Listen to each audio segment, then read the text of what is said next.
hot topics, leading-edge gear techniques and information to make you #1 on the water. Brought to you by Mercury. This quite possibly could be the best nightcrawler spinner setup in the world. Now, why would that be? The holographic blade? The holographic body? No.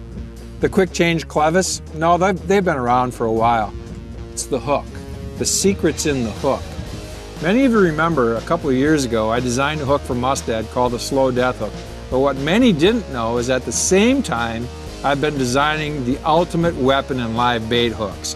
And what we have here is a hook built on a wide gap technology, just like wide gap jigs. Extremely successful, good fish catchers. And essentially what happened is we ended up with a hook that from the point to the shank is about 20% wider than any other hook out there. It gives you a lot of attributes, but at the same time, after a lot of experimentation, I've shortened the shank up on the hook. Mustad gave me a lot of freedom in the design of this. Now, what does that short shank wide gap give you?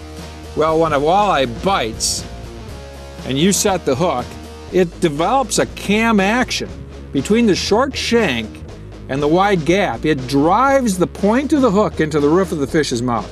We've never really had a setup like this before. So you're going to find that you're going to lose many fewer fish. And we all know that with nightcrawler harnesses especially, that's a real tough problem to overcome. Now, the other thing about this hook that's really cool is it's built on a real thin diameter wire, which means it's very lightweight, but it's extremely strong. But the lightweight gives you the capability of having a better movement with your live bait. So for your riggers, and who would like to use leeches and crawlers and minnows and get the best natural action possible, this is the ultimate hook. So we've got a hook that crosses all barriers. There's really no competition out there.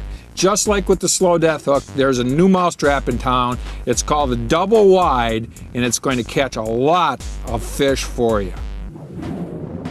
Well, Keith